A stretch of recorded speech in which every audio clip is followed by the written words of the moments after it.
Usuário de 24horas.com nós somos bem mais 300 situação de nos caminham na Ribaruba, caminham nos Tayano, nós exatamente na Ayo, caminham nos vendo Rock Formation e Sagete Caia que nós queremos mostrar todo usuário não que cidadão não está reportando a nós que caminhada de mal estado, aqui está buraco não grande, nós sabemos que automobilista não tem que vai sumamente pouco para não fazer dano no auto e essa aqui está a situação que nós queremos reportar e urge de away para please para que banda não está na Ayo caminha para Rock Formation e essa é a situação. Eu não vi mais caminha lleno de buraco aqui, buraco aqui e buraco allá e o buraco mais nos cana mais grande é o buraco da Bira.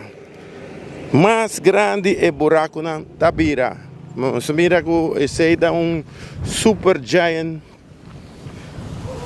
Essa aqui está super grande. É kit super grande e essa aqui está incrível. Essa aqui está o qual os cidadãos, com toda razão, está reportar na nossa redação, qual está 24horas.com.